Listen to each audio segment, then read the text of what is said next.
Hello बच्चों, तो भी बढ़ते हैं सेकंड यूनिट के थर्ड चैप्टर की तरफ। और थर्ड चैप्टर हमारा रहेगा मोशन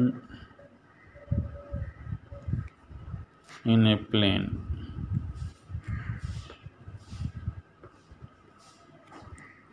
प्लेन का मतलब यहाँ पर टू कोऑर्डिनेट सिस्टम से है।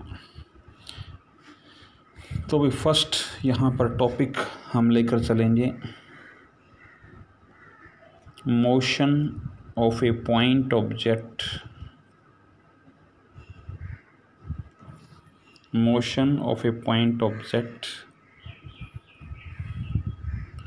with uniform velocity। एक पॉइंट ऑब्जेक्ट हम लेकर चल रहे हैं और जो कि एक यूनिफॉर्म वेलोसिटी से मूव कर रहा है। कहाँ पर? In a plane. Means two coordinate system में किसी ऑब्जेक्ट की मोशन का केस हम स्टडी करेंगे जब वो एक कांस्टेंट वेलोसिटी से मूव कर रहा हो, एक यूनिफॉर्म वेलोसिटी से मूव कर रहा हो। तो देखिए, मैथमेटिक्स में आप कोऑर्डिनेट सिस्टम पढ़ते ही हैं, एक्स एक्सिस और वाई एक्सिस। ये हमारा क्या हो गया भाई? ओरिजिन ओ हो गया। अब यहाँ पर मान लीजिए कोई पॉइंट ऑब्जेक्ट जो है वो यहाँ पर लाई कर रहा था और उसकी लोकेशन ओरिजिन से एक वेक्टर के रूप में हम यहाँ पर दिखाएंगे और वो उसका क्या बोला जाएगा? Position vector. तो मान लीजिए कोई पॉइंट ए सेलेक्ट कर लिया हमने और कुछ टाइम के बाद वो ऑब्जेक्ट मूव कर गया और उसकी नई लोकेशन पॉइंट बी पर आ गई। तो बी पर जो लोकेशन आई वो ओरिजिन से अगर हम उसकी लोकेशन को देखते हैं तो उसका पोजीशन वेक्टर मान लीजिए R2 से रिप्रेजेंट कर रहे हैं। तो यहाँ पर ए बी जो डिस्प्लेसमेंट यहाँ पर आ गई उसका रिजल्ट आप triangle law of vector addition से पिछले ही चैप्टर में हमने पढ़ा था, उसके बेस पर आपको बताया गया था अगर दो वेक्टर ट्रायंगल की दो साइड को रिप्रेजेंट कर रहे हों जो कि सेम ऑर्डर में हों तो उस जो थर्ड साइड होगी वो उनकी रिजल्टेंट को रिप्रेजेंट करेगी। तो उसके बेस पर यहाँ पर आप कह सकते हैं कि O A plus A B it will be equal to what? O B. अब ओ ए तो किससे रिप्रेजेंट करवा रखा है भाई? R1 से। ए बी हमारे पास यहाँ पर डिस्प्लेसमेंट वेक्टर है और ओ बी हमने रिप्रेजेंट करवाया है किससे? R2 से। तो यहाँ पर डिस्प्लेसमेंट वेक्टर ए बी का रिजल्ट निकाल सकते हैं आप और वो किसके इक्वल आ जाएगा भाई? R2 minus R1 which is the displacement vector for point object which is moving from point A to B. अब यहाँ पर R1 और R2 जो वैल्यूज़ आई हैं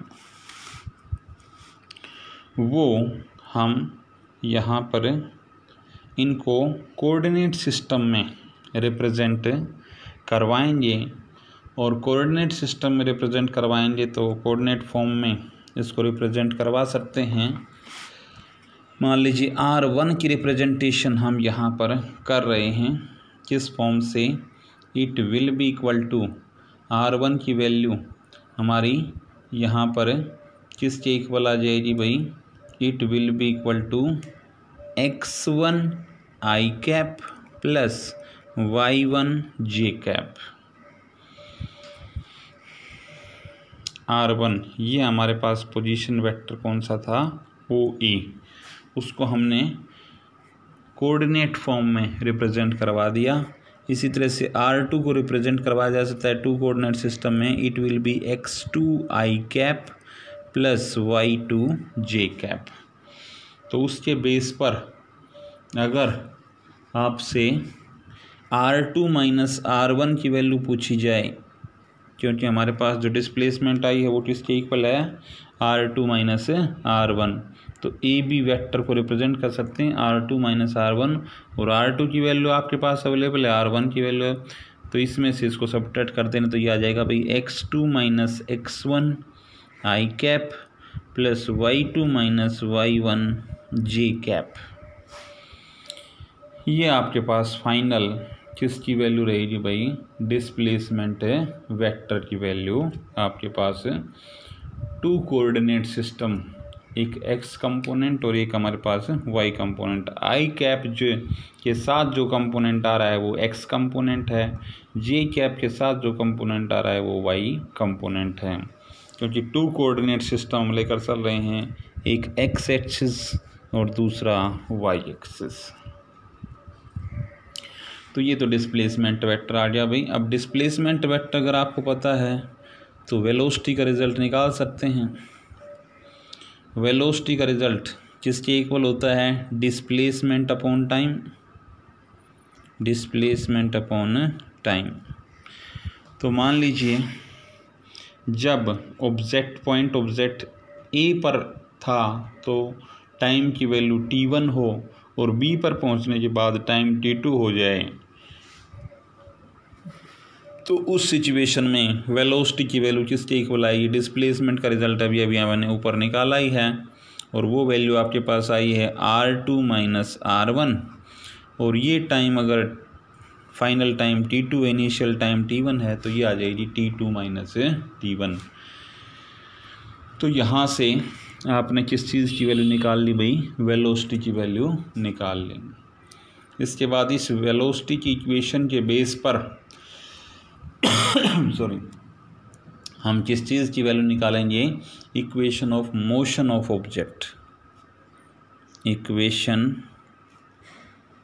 ऑफ मोशन ऑफ ऑब्जेक्ट।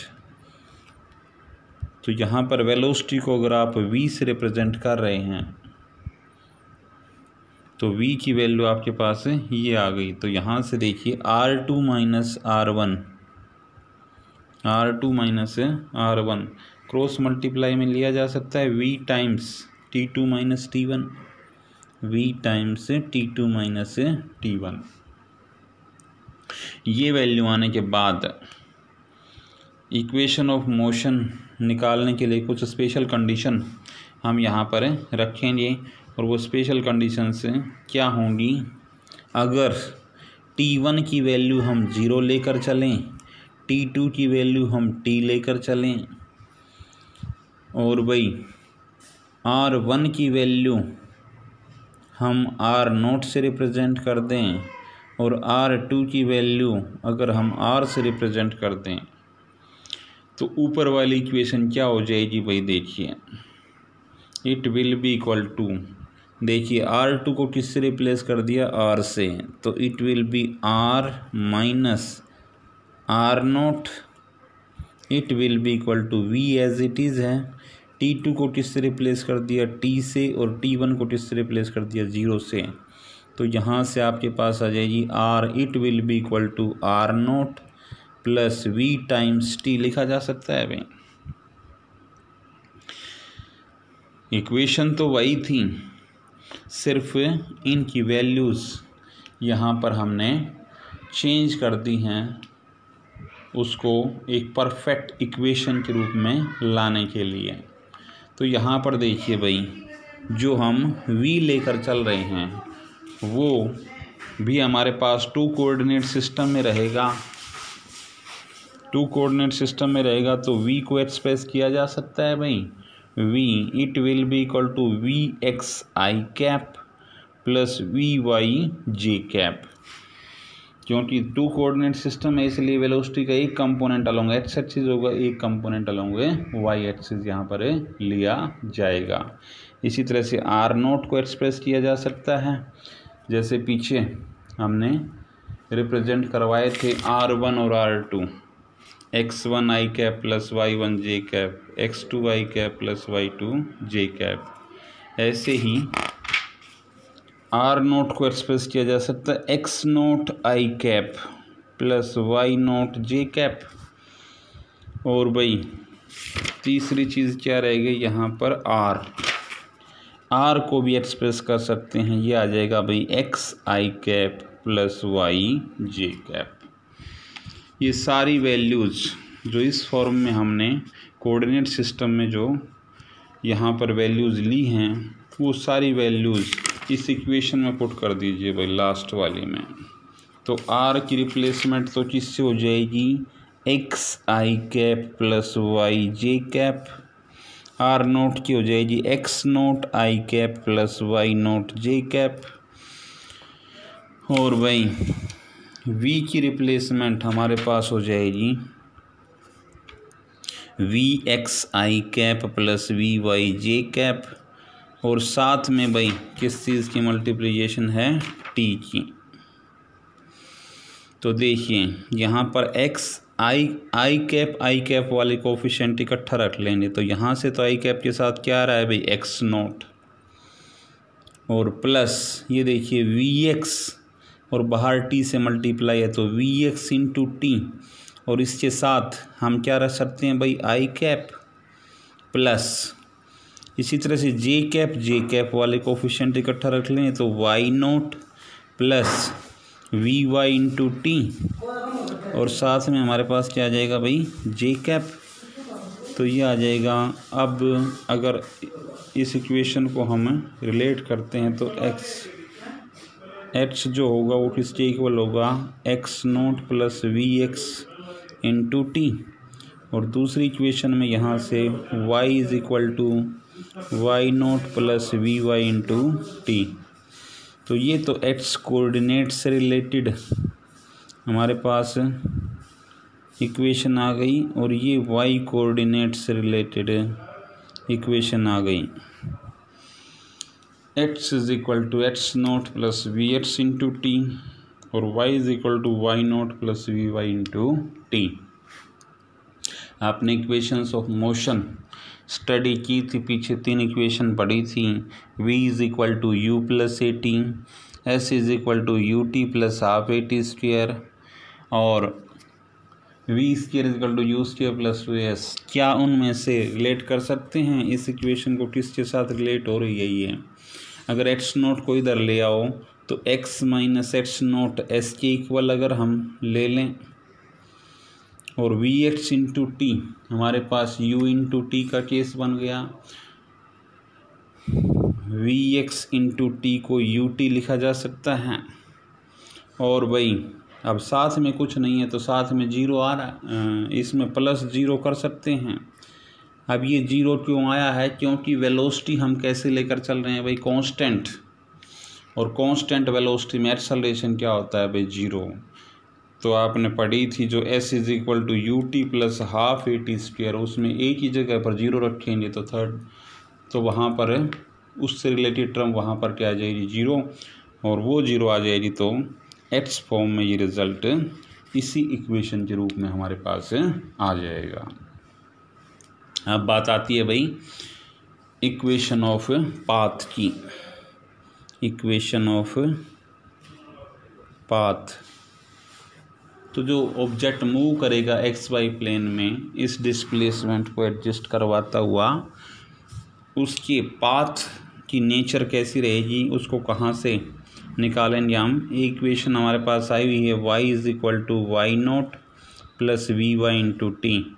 अब इसमें t की वैल्यू ऊपर वाली इक्वेशन से देखिए, अगर इसको इधर ले जाएं तो y इज इक्वल टू देखिए Y naught as it is, V Y as it is, और t की जगह पर हम लिख सकते हैं भाई ऊपर वाली इक्वेशन से ये एक्स नोट इधर आके सब्ट्रैक्ट हो जाएगा तो x माइनस एक्स नोट, और ये वी एक्स जो इसके साथ मल्टीप्लाई में था, t का जब रिजल्ट निकालें तो डिवीजन में आ जाएगा। तो यहाँ से देखिए अगर V Y upon V X ये रेशियो अगर हम स्लोप लेकर चल पड़ें तो क्या ये मैथमेटिक्स से रिलेटेड स्ट्रेट लाइन की इक्वेशन नहीं होगी, जहाँ पर आपने मैथमेटिक्स में इक्वेशन पढ़ रखी है y is equal to m x plus c, जहाँ पर m क्या होता है, स्लोप ऑफ लाइन। तो यहाँ पर जो V Y upon V X है वो क्या है, स्लोप ऑफ लाइन, मीन्स ये m की जगह पर काम कर रहा है। ये एक्स से रिलेटेड आपके पास टर्म है ही, और प्लस सी वाई नोट यहाँ पर क्या ले लिया, कांस्टेंट ले लिया। तो उसके बेस पर ये इक्वेशन किसकी बन गई, एक स्ट्रेट लाइन की। तो ए से बी तक जो हमारा जो पॉइंट ऑब्जेक्ट मूव कर रहा है वो कैसे पाथ को फॉलो करेगा, एक स्ट्रेट लाइन पाथ को यहाँ पर फॉलो करेगा। ये स्ट्रेट लाइन पाथ यहाँ पर फॉलो करेगा। तो ये केस रहा भाई कब, जब ऑब्जेक्ट मूव कर रहा था एक कांस्टेंट वेलोसिटी से या यूनिफॉर्म वेलोसिटी से। अब हम दूसरा केस यहाँ पर इसी की मोशन का केस स्टडी करेंगे, जब ऑब्जेक्ट एक यूनिफॉर्म एक्सेलरेशन वहाँ पर लिया गया हो, मीन्स उसकी वेलोसिटी में जो चेंज आ रहा हो वो इक्वल अमाउंट में आ रहा हो गिवन इंटरवल ऑफ टाइम में। तो ऐसी जो मोशन यहाँ पर स्टडी की जाएगी उसको हम क्या कहेंगे, motion of point object, motion of point object with uniform acceleration. Uniform acceleration के साथ किसी पॉइंट ऑब्जेक्ट की मोशन का केस हम स्टडी करेंगे, किसमें, इन ए प्लेन। वही 2 कोऑर्डिनेट सिस्टम में हम ऑब्जेक्ट की मोशन का केस स्टडी करेंगे। जैसे पीछे हमने डिस्प्लेसमेंट का केस दिखाया था, फिर उससे रिलेटेड वेलोसिटी के कंसेप्ट पढ़े। ऐसे यहाँ पर अब किस चीज़ की वैल्यू कांस्टेंट ली जाएगी, एक्सेलरेशन की वैल्यू यहाँ पर क्या ली जाएगी, कांस्टेंट ली जाएगी। तो एक्सेलरेशन की वैल्यू कांस्टेंट लें तो एक्सेलरेशन का कंसेप्ट अब आपने पढ़ा है। एक्सेलरेशन किसके इक्वल होता है, rate of change of velocity. तो अगर वही 2 कोऑर्डिनेट सिस्टम में वही लोकेशन दिखा दें हम, पॉइंट ए की, पॉइंट बी की, और ये हमारे पास पोजीशन वेक्टर हों वही R1 R2, और ये हमारे पास AB डिस्प्लेसमेंट हो जाए, ये वही ओरिजिन हो रही है, एक्स एक्सिस हो रही है, वाई एक्सिस हो, तो ए का रिज़ल्ट बताइए निकाला जा सकता है। मान लीजिए इस पोजीशन पर ऑब्जेक्ट की वेलोसिटी v1 से रिप्रेजेंट कर रहे हों और फाइनल जो उसकी वेलोसिटी हो वो क्या हो, v2 हो। ठीक है, तो v1 से v2 तक पहुंचने में उसमें कितना एक्सेलरेशन जनरेट हुआ, कितनी वेलोसिटी में चेंज आया, वो आप इजीली निकाल सकते हैं। और वो किसके इक्वल होगा, it will B v2 minus v1। Initial case में टाइम अगर t1 हो, फाइनल टाइम t2 हो, तो सॉरी भाई t2 माइनस t1 आ जाएगा। ये एक्सेलरेशन की वैल्यू हमारे पास आ जाएगी। या इस इक्वेशन को इस फॉर्म में भी चेंज कर सकते हैं, v2 minus v1 it will B a times t2 minus t1। अब देखिए जैसे पीछे हमने चेंजेस किए थे कुछ इक्वेशन, फाइनल इक्वेशंस बनाने के लिए, ऐसे यहाँ पर भी अगर v2 को किस से रिप्लेस कर दिया जाए, v से, v1 को किस से रिप्लेस कर दिया जाए, u से, और भाई a तो एज इट इज़ है ही, t2 को रिप्लेस कर दिया जाए t से और t1 को रिप्लेस कर दिया जाए 0 से, तो ऊपर वाली इक्वेशन चेंज हो सकती है v2 की जगह पर, तो v minus u it will B a times, और ये t2 माइनस t1 किसके इक्वल आ जाएगा, t के इक्वल। तो v minus u is equal to 18 या v is equal to u plus 18। बताइए आपके पास इक्वेशंस ऑफ मोशन में से एक इक्वेशन हमारे पास होती थी v is equal to u plus 18, तो वो फॉर्म यहाँ पर आ गई नहीं आ गई। अब वहाँ पर तो क्या होता था, स्ट्रेट लाइन में हम मोशन का केस स्टडी करते थे। यहाँ पर 2 डायमेंशन में है तो उसके बेस पर 2 कंपोनेंट यहाँ पर फाइनल वेलोसिटी के होंगे, 2 कंपोनेंट इनिशियल वेलोसिटी के होंगे और 2 कंपोनेंट ही एक्सेलरेशन के यहाँ पर होंगे। या यूँ कह सकते हैं कि अगर v को एक्सप्रेस किया जाए V x I cap plus we Y J cap, u को एक्सप्रेस किया जाए U x I cap plus you Y J cap, और भाई a को एक्सप्रेस किया जाए A x I cap plus A Y J cap से, तो ये वैल्यूज़ अगर इस इक्वेशन में पुट करते हैं तो देखिए फाइनल इक्वेशन क्या बनेगी। v की जगह तो v x I cap plus we Y J cap, it will be equal to यहाँ से u प्लस ए टी, तो u की जगह पर u x I cap plus you Y J cap, u plus a हमारे पास a x I cap a Y J cap into क्या था भाई टी। अब जैसे पीछे इक्वेशंस हमने रिलेट की थी, आई कैप वाले कंपोनेंट इकट्ठे रख लो तो यू एक्स प्लस ए एक्स इंटू टी तो इकट्ठे आ जाएंगे with I cap plus you Y और ए वाई इंटू टी ये इकट्ठे आ जाएंगे और विद जे कैप। इधर लेफ्ट साइड में हमारे पास है वी एक्स आई कैप और वी वाई जे कैप। अब देखिए आई कैप के कोफिशिएंट को आई कैप के कोफिशिएंट के साथ रिलेट कर देंगे, जे कैप के कोफिशिएंट को जे कैप के कोफिशिएंट के साथ रिलेट कर देंगे, तो बताइए वी एक्स हमारे पास यू एक्स प्लस ए एक्स इंटू टी आ जाएगा और वी वाई हमारे पास यू वाई प्लस ए वाई इंटू टी, इस फॉर्म में हमारे पास इक्वेशन आ जाएंगी। तो ये तो हो गया भाई वेलोसिटी और टाइम के रूप में रिलेट करवाती हुई इक्वेशन। एक इक्वेशन फिर आपने किसमें स्टडी की थी, पोजीशन टाइम को रिलेट करवाती हुई, तो उसके लिए फिर हम किसका कंसेप्ट उठाएंगे, पोजीशन टाइम के लिए हम किस चीज़ की वैल्यू लेंगे, यहाँ पर एवरेज वेलोसिटी। एवरेज वेलोसिटी, और एवरेज वेलोसिटी क्यों लिया, क्योंकि यहाँ पर क्या आ रहा है, यूनिफॉर्म एक्सेलरेशन है, वेलोसिटी में जो चेंज आ रहा है वहाँ पर इक्वल अमाउंट में आ रहा है। ठीक है, तो वो एवरेज वेलोसिटी किसके इक्वल आ जाएगी, it will B total displacement upon क्या आ जाएगा, टाइम टेकन। अब डिस्प्लेसमेंट आप पीछे कई बार निकाल चुके हैं, वो वैल्यू किसके इक्वल आई थी हमारी, R2 minus R1 upon T2 minus T1।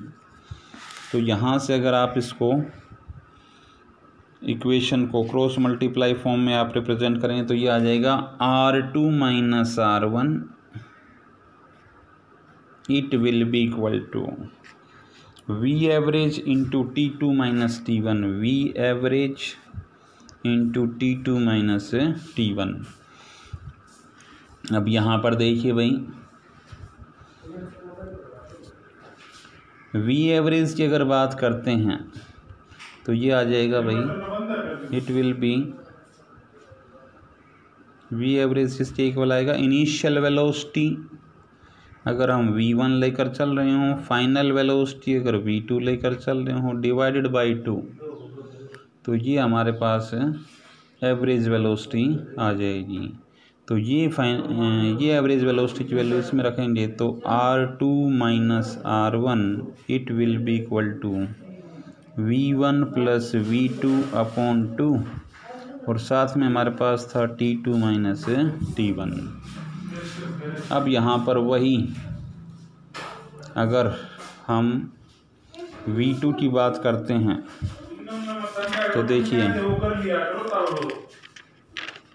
v2 और v1 को रिलेट करवाने वाली इक्वेशन हमारे पास ये थी भाई,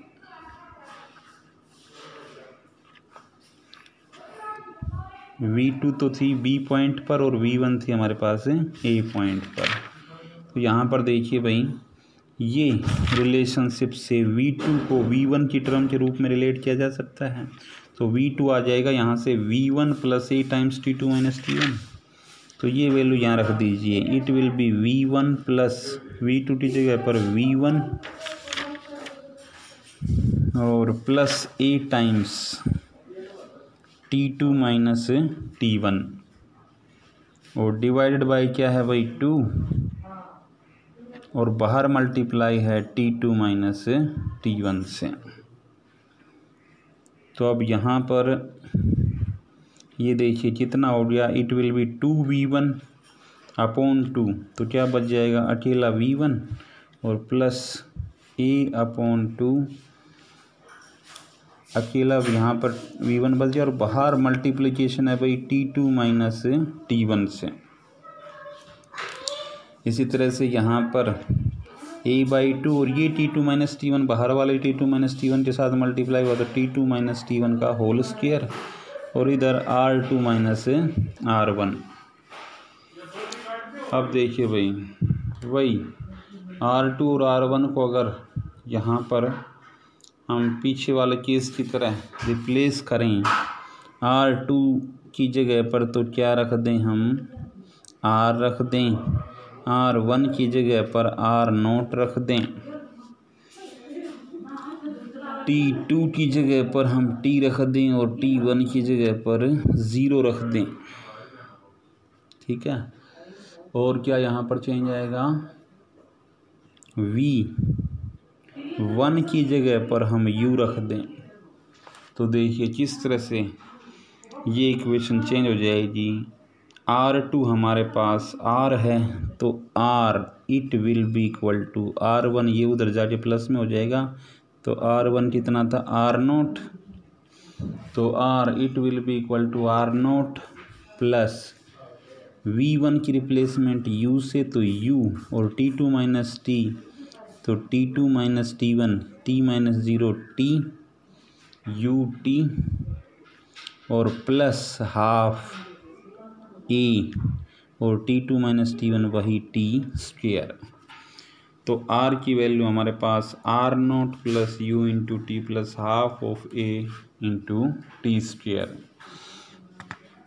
अब R की वही कोऑर्डिनेट सिस्टम में चेंज करेंगे, तो R को पहले आपने चेंज किया था कहाँ से, देखिए R ये वैल्यू आपके पास आई हुई है, R0 ये वैल्यू आपके पास आई हुई है, R और R0 की वैल्यू यहाँ से इस फॉर्म में चेंज करेंगे तो ये आ जाएगा xi plus yj, it will be equal to x0 i plus y0 j, और प्लस u को अगर चेंज करेंगे तो u देखिए आपके पास आया था uxi प्लस uyj, तो ये वैल्यू यहाँ रखेंगे तो ये आ जाएगा uxi प्लस uyj, साथ में क्या है भाई t plus half of a की जगह पर भी आपने कोऑर्डिनेट सिस्टम में इस फॉर्म में चेंज किया था तो ये आ जाएगा half of axi plus ayj, और साथ में क्या आ जाएगा भाई टी स्क्वायर। इसके बाद वही दोनों साइड में आई कैप वालों को रिलेट करवा दो और जे कैप वालों को रिलेट करवा दो, तो फाइनल इक्वेशन हमारे पास आ जाएगी x is equal to x0 plus ux into T plus half of ax into T square. एक तो एक्स कोऑर्डिनेट से रिलेटेड तो ये इक्वेशन आ जाएगी और वाई कोऑर्डिनेट से रिलेटेड आ जाएगी भाई y is equal to y0 plus uy into T और plus half of ay into T square. तो ये आपके पास किससे रिलेटेड, पोजीशन टाइम से related equation two coordinate system में आपके पास आ जाएंगी। तो दो केस हमने यहाँ पर आज स्टडी किए हैं। एक केस तो स्टडी किया यहाँ पर कौन सा, जब किसी पॉइंट ऑब्जेक्ट को मूव करवाया जाता है विद यूनिफॉर्म वेलोसिटी, और एक केस हमने स्टडी किया जब किसी पॉइंट ऑब्जेक्ट को प्लेन में यानी 2 कोऑर्डिनेट सिस्टम में मूव करवाया जाता है विद यूनिफॉर्म एक्सेलरेशन।